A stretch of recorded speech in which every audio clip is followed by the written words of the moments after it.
Hey guys, it's me, Katisay Vlog, and welcome back to another vlog. Bagong ligo nga pala ako dyan mga Katisay dahil nga may pupuntahan kami. Sabi ko dun sa mga bata ay kami maglalakad-lakad lang dito sa Libis. Nalaman nga pala ni ate na kami maglalakad-lakad kaya yan, sumama na siya.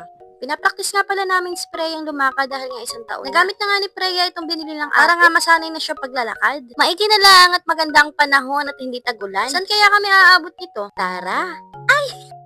Ang sarap talaga mamuhay dito sa probinsya, tapos makikita mo yung palayanan na ganyan, oh. Mawawala agad yung problema mo, tapos pag uwi mo sa bahay, may problema ka ulit.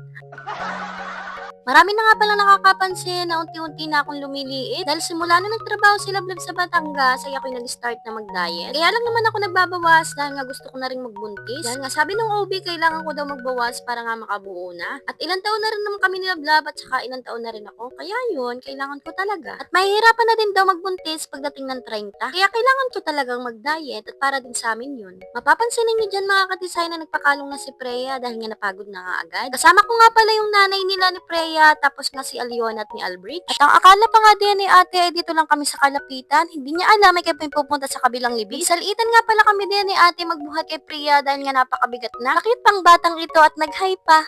Love you, Freya! Sa tuwing nakasalamin nga pala ako ay talagang titig si Priya. Isip-isip ni Freya, artistahin yata ang tita ko. Wow!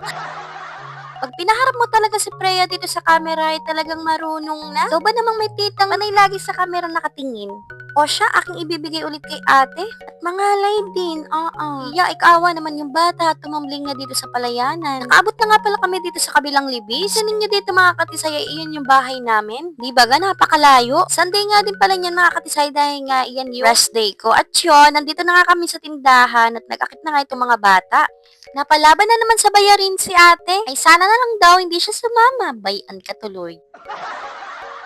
Ang in-order nga pala ng mga bata ay itong mga soda. Tapos, siomay. Siomay na steam at saka siomay na fried. At kay Freya naman ay Shanghai. Tapos nag-order din si ate na hindi ko alam kung anong tawag dyan. Basta yan.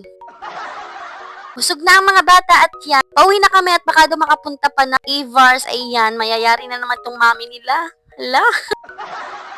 So yun mga katisay, malapit na nga pala kami dito sa bahay. Mapapansin ninyo ang kulitan nitong magkapatid. Binaba ni Albi si Aliona at tuwang-tuwa si Priya. So yun mga katisay, hanggang dito na lang. Sana'y nagustuhan niyo ang aking video. Thanks for watching mga katisay. Love you all. Mwah!